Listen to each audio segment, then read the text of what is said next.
அதாவது எனக்கு தெரிஞ்ச ஒரு 19 வயசுல நான் சம்பாரிச்சிட்டு இருக்கேன். இந்த லாக்டவுன் டைம் நான் காலேஜ் செகண்ட் இயர் படிச்சுட்டு இருந்தேன். அப்போ இருந்தே ஏதோ சும்மா இருக்கக்கூடாது, நம்ம ஏதோ ஒன்று பண்ணணும் சம்பாதிக்கணும்னு வீட்டில் இருந்து டாக் சேல் பண்ணி ஆரம்பிச்சது. ஸோ அதில் சேல்ஸ் எப்படின்னு சும்மா தெரிஞ்சுக்கிட்டேன். அதுக்கப்புறம் நம்ம ஈவெண்ட் மேனேஜ்மெண்ட்டு, அதுக்கப்புறம் இன்ஸ்டாகிராமு, அதுக்கப்புறம் டிஜிட்டல் மார்க்கெட்டிங்கு. அதான் சொன்னமே இந்த ஒரு அப்போ இருந்து இப்போ எனக்கு 25 வயசு ஆக போகுது நாளையோட. இந்த ஒரு 6 வருஷத்துல எனக்காக நான் பெருசாக என்ன பண்ணேன் அப்படின்னா, ஃபர்ஸ்ட் எனக்கு ஒரு வைராகியம் இருந்தது. அந்த நம்ம காலேஜ் படிக்கிறப்ப அந்த ஒரு தங்க செயின் போடணும் அப்படிங்கிறது இவ்வளோ பெரிய விஷயம். அந்த டைமில் நானாக சம்பாரித்து ஒரு கோல்டு செயின் வாங்கினேன் ஃபஸ்ட்டு. அதுக்கப்புறம் வீட்டில் இருக்க எல்லாருக்கும் ஒரே மாதிரி ரிங்கு வாங்கினோம். அதுக்கப்புறமா எனக்கு தெரிஞ்சு நான் எனக்குன்னு ஒன்று பண்ணிக்கிட்டதே இல்லை.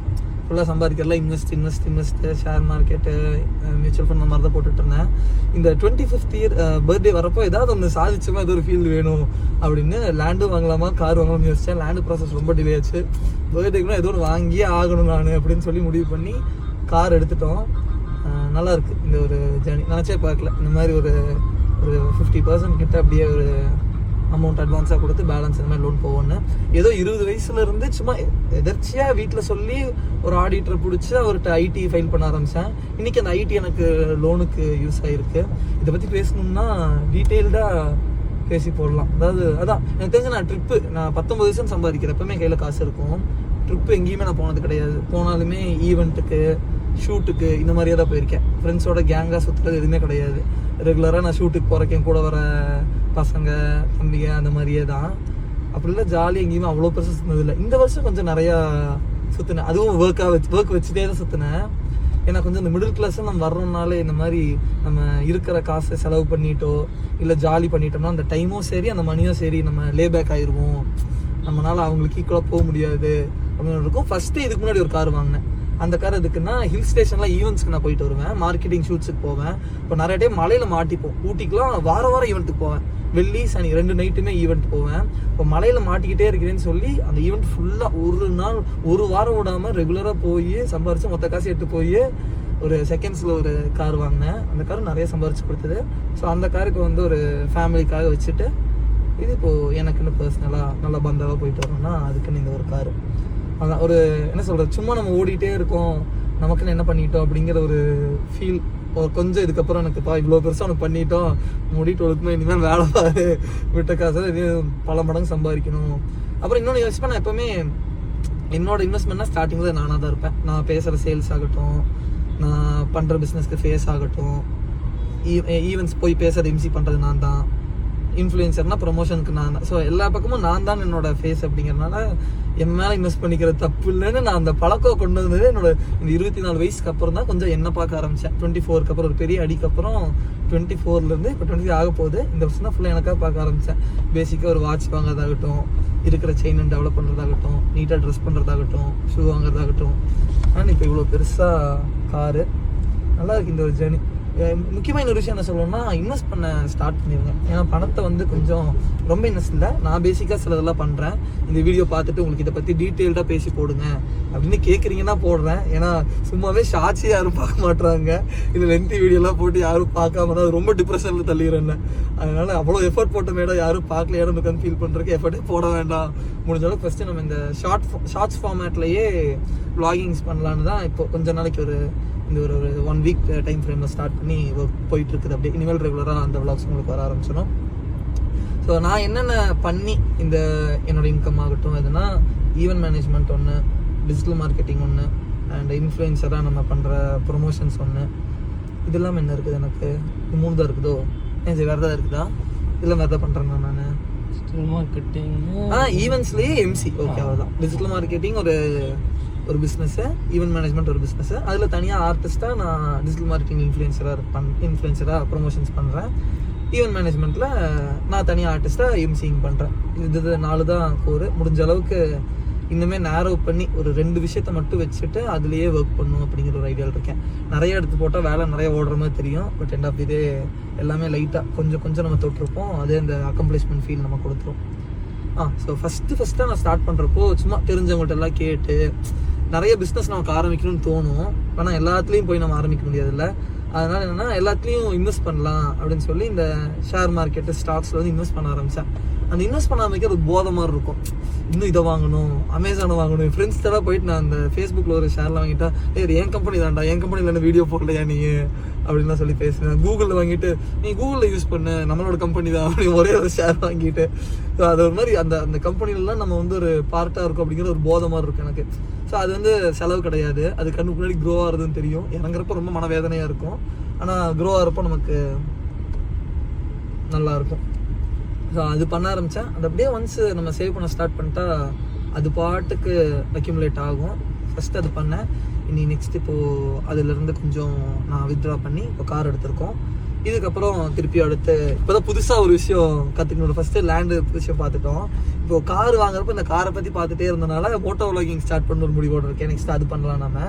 அண்ட் இதுக்கடுத்து அப்படின்னா இந்த ரியல் எஸ்டேட் விஷயம் ஒரு மாதிரி நல்லாயிருக்கு, புதுசாக இருக்குது. அந்த லேண்டுங்கிறாங்க, ஈஸிங்கிறாங்க, பத்திரங்கிறாங்க, பிளெச் பண்ணுங்கிறாங்க, லோனு. இந்த லோன் ப்ராசஸ் ஆக்சுவலி நல்லா இருந்துச்சு.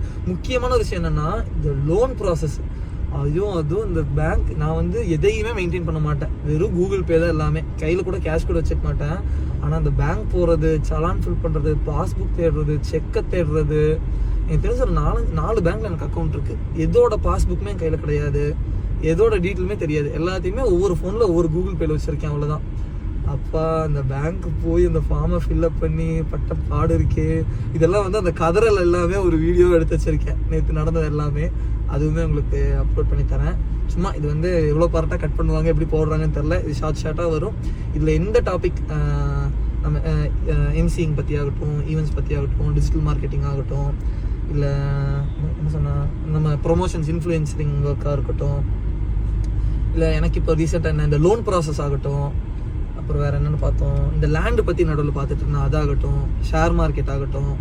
அண்டு ஃபஸ்ட்டாக நான் 19 வயசில் ஆரம்பித்த பிஸ்னஸ் சொன்னது வந்து பெட் சேல், அது ரீசெல்லிங்கு, அதாகட்டும், இந்த ஐடிஆர் இது பற்றி ஆகட்டும். ஸோ இந்த நான் இப்போ சொன்ன டாபிக்ஸ் தான் என்னோட கோரு, எனக்கு தெரிஞ்ச நீஷை. இதில் எதை பற்றி உங்களுக்கு வீடியோ வேணாலும் சொல்லுங்கள். கம்மிங் ஃப்யூச்சர் டேஸில் நம்ம யூடியூப் சேனலில் போட ஆரம்பிச்சிடுறேன். அண்ட் இப்போது நாங்கள் போய் காரை வீடியோ எடுத்துகிட்டு வரோம். Thank you so much. அண்ட் இந்த வருஷம் எனக்கு தெரிஞ்சு நான் ஒரு 50% எம்சிங்கில் மணி மேக் பண்ணியிருந்தேன்னா அதுக்கு ஈக்குவலாக நான் வந்து ப்ரொமோஷன்ஸ்லேயும் பண்ணியிருந்தேன். ஆனால் ஸ்டார்டிங் இதை ஆரம்பித்து ஒரு 2.5 வருஷம் 3 வருஷம் ₹1 கூட சம்பாரிச்சதில் செலவு பண்ணியிருக்கேன். எம்சி பண்ணி ஈவென்ட் பண்ணி சம்பாரிச்சுட்டு வர காசை மொத்தத்தையும் கொண்டு வந்து இதில் போட்டுருவேன். நான் ஷூட் எடுக்கணும்னா அன்றைக்கி நம்ம கேமராமேன் எக்ஸ்பென்ஸு, நம்ம கூட ஆளுக்கு வர வேண்டியது, வண்டி, அன்றைக்கி வர்ற பசங்களோட ஃபுட்டு, இந்த மாதிரி அந்த ஒரு நாளைக்கே ஷூட் எடுக்கிறக்கே நமக்கு 2000 3000 செலவாயிரும். போய் 5000 போய் எம்சி பண்ணி சம்பாரிச்சிட்டு வந்து அதில் 3000 தூக்கி போட்டு இது பண்ணுறது. பட் ஆனால் அது கைவிடலை. நிறைய பேர் வந்து என் ஃப்ரெண்ட்ஸே கேட்பாங்க, ஏன்டா வெளில வாடா, வெளில சுற்றுவேன், அதுக்குன்னு சுத்தாமல்லாம் இல்லை, ஓரளவு சுற்றுவேன், ஏன்டா ஜாலியாக இருக்கலாம்ல, வெளியூர் போகலாம்ல, ட்ரிப்பு போகலாம்ல, ஒரு 1 லட்ச ரூபா எடுத்ததுக்கு போகலாம்ல அப்படிம்பாங்க. அந்த செலவு பண்ணுங்கிறத விட அந்த டைமை வந்து நம்ம சும்மா ஸ்பெண்ட் பண்ணிட்டோம்னு வைங்களேன், அது நமக்கு என்ன கொடுக்குன்னே தெரியாது. பட் ஆனால் இன்றைக்கி நம்ம நான் பண்ண ஒர்க் இருக்குல்ல, அந்த ஒர்க் கொடுத்தது தான் என்னோட எல்லா மரியாதையுமே. நிறைய இடத்துல நம்ம வந்து அவமானப்பட்டிருப்போம், அசிங்கப்பட்டிருப்போம், நம்மளை மதிச்சிருந்துருக்கவே மாட்டாங்க, அவனா அப்படின்லாம் சொல்லியிருந்திருப்பாங்க. அது எல்லாத்துக்குமே மரியாதை கொடுத்தது எதுன்னா நம்ம இன்ஸ்டாவில் இவ்வளோ ஃபாலோவர்ஸ் இருக்குன்ற ஒரு மரியாதை. நீ தான் செலிபிரிட்டி ஆகிட்டா, அதெல்லாம் ஆகலை. நான் சும்மா சொல்கிறது, அவங்க நம்மளை இப்படி சொல்கிறாங்கல்ல, நீ என்னடா பண்ணுறக்க, சும்மா தான் சுற்றிட்டு இருக்கியான்னு கேட்காம நீ தான் இதாகிட்டல அப்படிங்கிறது, இன்னும் புது பிஸ்னஸ் ஆரம்பிக்கிறதாங்கிறது, அந்த ஒர்க் கொடுக்குற மரியாதை என்னோட எதுவுமே கொடுத்ததில்ல. ஸோ அதனால் எல்லாருமே நிறைய பேர் என் கூட இருக்கவங்களே சொல்லுவாங்க, ஃபஸ்ட்டு ஒர்க் தான் எனக்கு. அந்த ஒர்க்கை முடிச்சுட்டு தான் அது. நான் இன்னொன்று வெளியூர் போய் என்னால் சுத்தவே முடியாது நிம்மதியாக. அந்த விஷயத்த நான் பண்ணி கொஞ்சம் ஜாலி பண்ணணும்னு நினச்சதுக்காகவே ஓப்பன் பண்ணது தான் நம்ம பிர்லாஸ் பிளேங்கிறது vlog பேஜ். ஒரு என்னோட ஜாலிக்காக என்ன சொல்கிறது, நான் சுற்றணும், ஆனால் எனக்கு வந்து நான் சுற்றுறோன்னு ஃபீல் ஆகக்கூடாது, ஆக்குபைடாக ஃபீல் ஆகணும், ப்ரொடக்டிவாக ஃபீல் ஆகணுன்றக்க ஓப்பன் பண்ணது. அதில் எனக்கு தெரிஞ்சு இப்போ நமக்கு ஒரு 20K ஃபாலோவர்ஸ் கிட்ட இன்ஸ்டாகிராமில் இருக்குது, அரௌண்ட் ஒரு 15,000 கிட்ட சப்ஸ்கிரைபர்ஸ் யூடியூப்ல இருக்குது. ஆனால் இது எதுவுமே ஃபுல் பேஜாக பண்ணல. ஆனால் இந்த ஒரு 25லேருந்து 26க்குள்ள ஒரு டெடிக்கேட்டடாக யூடியூப்காகவே ஒர்க் பண்ணி யூடியூப்ல பயங்கரமாக யூடியூப்காக ஒர்க் பண்ணிட்டுருக்கேன். ஒர்க் மட்டும் நம்ம கையில் இருக்குது, ரிசல்ட்டு ரீச் எல்லாமே நம்ம கையில் இல்லை. ஸோ முடிஞ்ச அளவுக்கு 100% எஃபர்ட் போட்டு ஒர்க் பண்ணணுன்னு இருக்கேன். அண்ட் எல்லாமே முடிஞ்ச அளவுக்கு செட் பண்ணியிருக்கேன். அப்போ நிறைய விஷயம் நம்ம ட்ரை பண்ணுவோம், அது நடக்காததுக்காக விட்டுறக்கூடாது, நான் ட்ரை பண்ணிட்டே இருப்பேன். எனக்கு ஞாபகம் வருது என்னன்னா, ஒரு 60,000-70,000 ஃபாலோவர்ஸ் இருந்தது. அப்போயும் நான் ஒரு மாதிரி டவுனில் இருந்து திருப்பி ரீஸ்டார்ட் பண்ணுறேன். அப்போ நான் போய் ஒரு நாள் வீடியோ எடுக்க போகிறேன், ரயில்வே ஸ்டேஷனில் போகிறேன், போலீஸ்ட்ட ஃபைனு 5,000. இன்னொரு நாள் வீடியோ எடுக்க போகிறேன், அங்கே ஏதோ கேமராவில் எடுக்கக்கூடாதுன்னு சொல்லிட்டாங்கன்னு சொல்லி அங்கே ஏதோ ஒரு ஃபைன் இது. இன்னொரு நாள் எல்லாரையும் கூப்பிட்டு வர வச்சு கார் எடுத்துகிட்டு போய் டீசலை போட்டு போயிட்டோம். அன்றைக்கி செலவு மட்டும் ஹோட்டலில் சாப்பிட்டாதுன்னு சொல்லி 2000-3000 ஆகுது. அன்றைக்கி வீடியோ எடுக்கல. அப்போ யோசித்தேன், சும்மாவே நம்ம வீட்டில் படுத்து கிடந்தா கூட நமக்கு செலவு கிடையாது, நம்ம பாட்டுக்கு இருந்துக்கலாம், இருக்கிற காசை செலவு பண்ணிவிட்டு இதுக்கு திருப்பி இப்படி வேலை பண்ணணும்னு யோசித்தேன். அதான் அந்த 1 டே 1 வீக் 1 மந்த் அதில் நம்ம ரிசல்ட் எதிர்பார்க்கக்கூடாது. அன்றைக்கி அதை ஸ்டார்ட் பண்ணலன்னா நடுவில் எனக்கு தெரிஞ்சு இந்த வருஷம் நான் மேக் பண்ணதுலேயே நிறையா மணின்னா அந்த தீபாவளி சீசன் அந்த டைம்லேருந்து, அந்த தீபாவளி சீசனில் நான் மேக் பண்ணது ஒரு என்ன சொல்கிறது, ஒரு 1/3 ஆஃப் தி அமௌண்ட் இல்லை, maybe like around 1/3 of the amount வந்து அந்த டைமில் மட்டுமே நான் மேக் பண்ணியிருந்தேன். அவ்வளோ சூப்பராக இருந்தது எனக்கு அந்த சீசனே. அது எல்லாமே நம்ம என்னடா பண்ணாலே இப்படி செலவாகுது இப்படின்னு நினச்சிட்டு வேலை பண்ணாமல் இருந்திருந்தேன்னா இந்நேரம் அந்த அளவுக்கு நான் மணி மேக் இருக்க மாட்டேன். ஸோ எதுவுமே அன்னைக்கு ரிசல்ட்டு அன்னைக்கு ஒர்க்குன்னு பார்க்காம ஒரு லாங்கர் ரன் எடுத்து நம்மளால ஒர்க் மட்டும் தான் பண்ண முடியும். என்ன வேணால் டிஸ்ட்ராக்ஷன் வருங்க. நான் சொல்கிறேன்ல, இந்த மாதிரி ஒரு தொடர்ந்து ஒரு 3 நாளில் ஷூட் எடுக்கலாம் நினச்சாலே எனக்கு ஒரு நாளைக்கு 4000-5000 செலவாகுது. ஷூட்டும் எடுக்கல, இதுக்கு சும்மாவே இருந்துட்டு வேறு ஏதாவது வேலை பார்த்துட்டு போயிடலாமான்னு யோசித்தேன். பட் ஆனால் அதுக்கு எல்லாம் சேர்த்தி அந்த அந்த டவுன் ஃபேஸில் நான் செலவு பண்ண மொத்த காசையும் ஒரே நாளில் சம்பாதிச்சு தர அளவுக்கு எனக்கு ஒர்க் நல்லா போச்சு. ஸோ அதனால் முடிஞ்ச அளவுக்கு உங்களோட டைம் ஆகட்டும் மணி ஆகட்டும் உங்கள் மேலே இன்வெஸ்ட் பண்ணுங்கள். வேறு எது உங்களை டிசப்பாயின்ட் பண்ணாலும் அது உங்களை டிசப்பாயின்ட் பண்ணாது. ரொம்ப வளவான்னு பேசிட்டேன்னு நினைக்கிறேன். இதில் எந்த டாபிக் பற்றி நீங்கள் கேட்டிங்கன்னா நான் தனியாக பேசி தரேன். தேங்க்ஸ் ஃபார் வாட்சிங். Love you all. வரட்டான்.